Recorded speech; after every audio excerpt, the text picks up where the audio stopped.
Hello everyone. आज मैं आपको बताऊंगी टाइप ऑफ केमिकल रिएक्शन के बारे में। केमिकल रिएक्शंस कितने टाइप्स की होती हैं?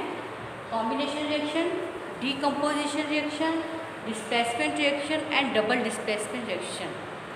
अब सबसे पहले पढ़ेंगे कॉम्बिनेशन रिएक्शन, जिसको एडिशनल रिएक्शन भी कहा जाता है। इसमें क्या होता है? Reaction in which a single product is form by two और मोर रिएक्टेंट। दो या दो से ज़्यादा रिएक्टेंट आपस में कंबाइन होते हैं और ओनली वन प्रोडक्ट बनाते हैं, उसको हम बोलते हैं कॉम्बिनेशन रिएक्शन। तो सिंपल से एग्जांपल है, जैसे कि carbon plus oxygen gives carbon dioxide. इसी तरह से magnesium plus oxygen gives magnesium oxide. तो ये एग्जांपल्स हैं कॉम्बिनेशन रिएक्शंस के। इसमें क्या होता है? दो रिएक्टेंट आपस में कंबाइन होते हैं और एक सिंगल प्रोडक्ट फॉर्म करते हैं। इसके कई सारे एग्जांपल हैं, जैसे H2 + O2 H2O, H2 + Cl2 HCl। ठीक है। अब है डीकम्पोजिशन रिएक्शन। डीकम्पोजिशन का मतलब क्या होता है? ऐसी रिएक्शन जिसमें कि कंपाउंड ब्रेकडाउन होता है और दो या दो से ज़्यादा सिंपल सब्सटेंस में चेंज हो जाता है। जैसे कि मान लो फेरस सल्फेट है, तो फेरस सल्फेट को जब गर्म किया जाता है तो ferric oxide plus sulphur dioxide plus sulphur trioxide में चेंज होता है।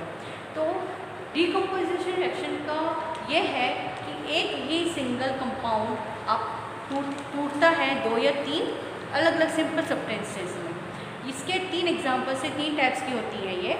एक तो होता है थर्मल, जिसमें गर्म किया जाता है। एक होता है इलेक्ट्रोलाइसिस में, जिसमें कि इलेक्ट्रोलाइसिस पास करके और फिर उसको कंपाउंड को तोड़ा जाता है। और थर्ड टाइप की होती है जिसमें सनलाइट से उसको ब्रेकडाउन किया जाता है। तो सबसे पहले हम देखेंगे कि थर्मल की कौन सी है। थर्मल वाले में फेरस सल्फेट है, जिसमें कि जब हीट करते हैं तो ये फेरिक ऑक्साइड सल्फर डाइऑक्साइड और सल्फर ट्राइऑक्साइड में चेंज होता है।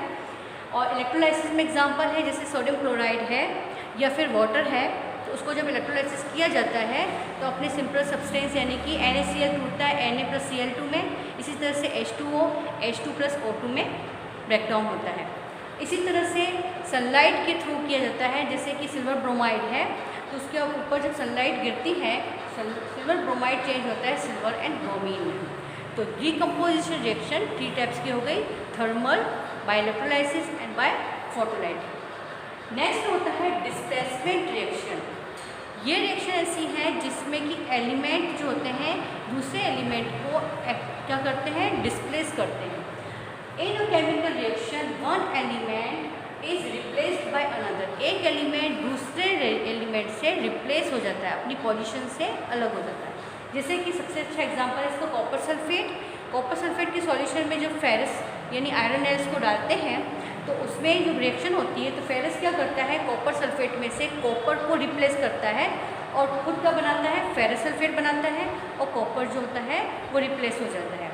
तो copper sulphate plus ferrous and ferrous sulphate plus copper, ये किसका एग्जांपल है? डिस्प्लेसमेंट रिएक्शन का, जिसमें कि एक एलिमेंट दूसरे एलिमेंट को उसके कंपाउंड में से उसको हटा देता है। तो जो मोर रिएक्टिव होता है एलिमेंट, वो क्या करता है? उसको हटा देता है, रिप्लेस करता है। जैसे फेरस इसमें है, तो फेरस क्या है? मोर रिएक्टिव है कॉपर से, तो वो उसको कॉपर को उसकी प्लेस से हटा रहा है। इसके बाद है double displacement reaction.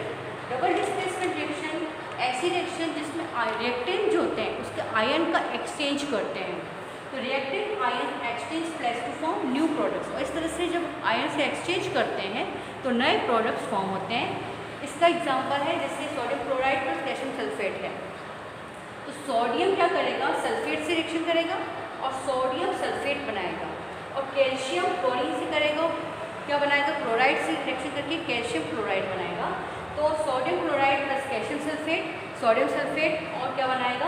Calcium chloride.